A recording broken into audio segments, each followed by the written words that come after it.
Assalamu alaykum hörmətli savaqdaşlar. Tayyibə dərsxanamıza xoş gəldinizlər. Biz bugün i'rab dərsimizin 19-cu dərsini oxuyuruq. Biz ilgirki saatlik dərsimizdə 24-cü hədisini oxugan, biz bugün 25-ci hədisini oxuyuruq. Onda bolsa biz dərsimizni başlayırıq. Bismillahirrahmanirrahim. El-hadithul khamis vel-20 25-ci hədis.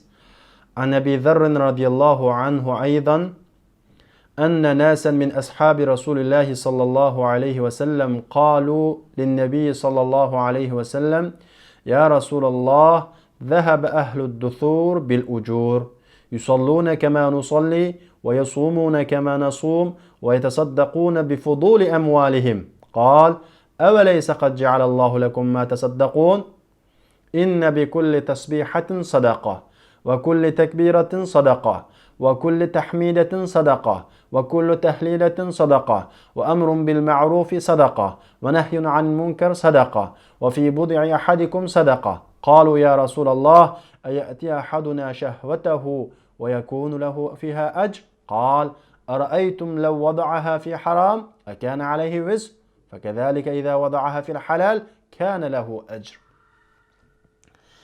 بسم الله الرحمن الرحيم. Edisinin tercümesi Abi Zerr radiyallahu anhu'dan yana rivayet qilindi. Çünki ilgirki hadismi Abu Zerr radiyallahu anhu rivayet qilingan. Şuna aydan deb keltirishning sababi shu. Yana Abu Zerr radiyallahu anhu'dan rivayet qilindi. Anna nasan min ashabi Rasulillah.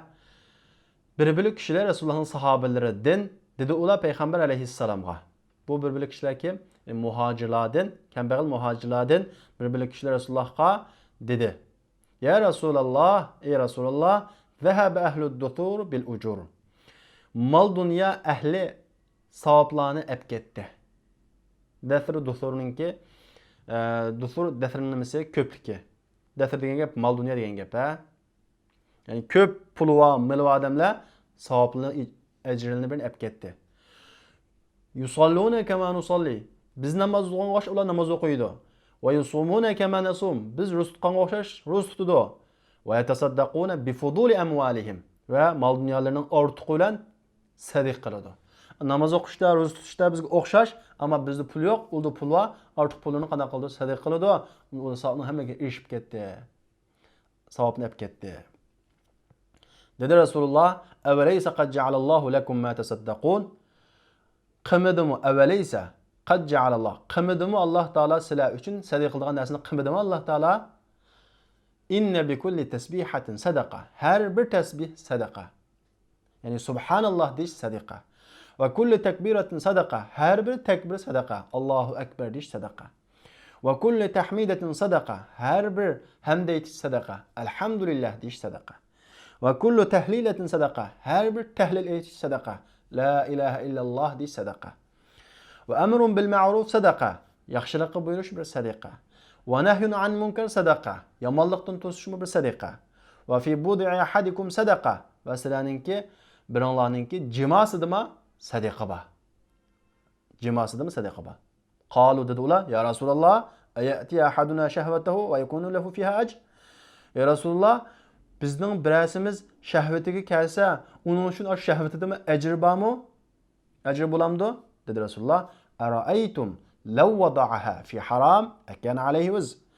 Ara'aytum biz ilgirki saatlik darsimizda ara'ani deb tarjima qilgan akhbirni, menga depiring. Ara'aytum menga depiringlar qani, aytinglar qani, agar qo'ysa uni o shahvatini qo'ysa, haramda qo'ygan bo'lsa, uning gunoh bo'lamtida. Fakazalik ashuning o'xshash agar o shahvatini halolga qo'ysa, uning ajri bor. Demak, bu hadisda zikr tasbihninki fazilat so'zlandi.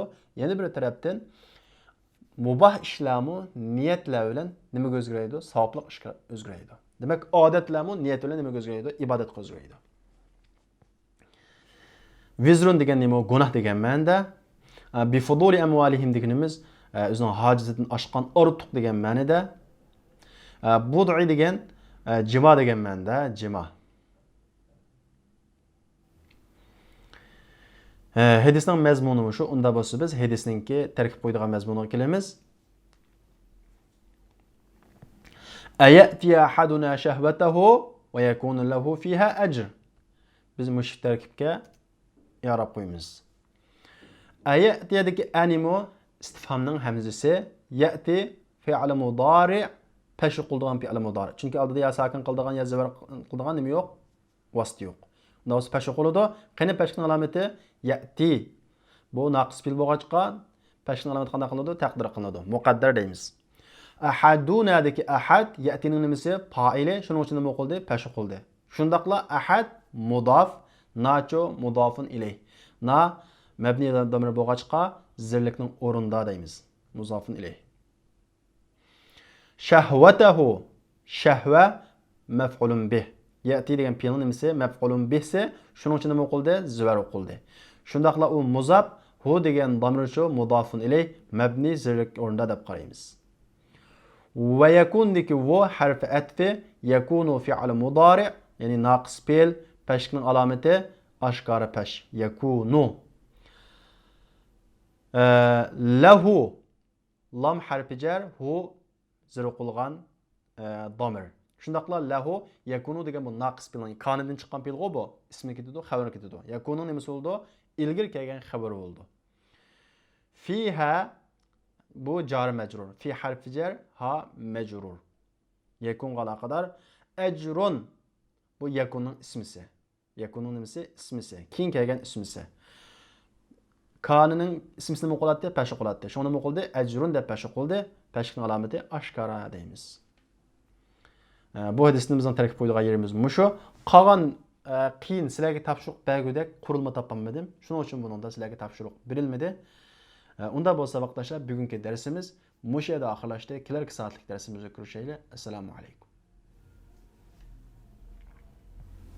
اطلب العلم أخي فهو درب به نور به ترقى به تحيا عالما حرا فخور.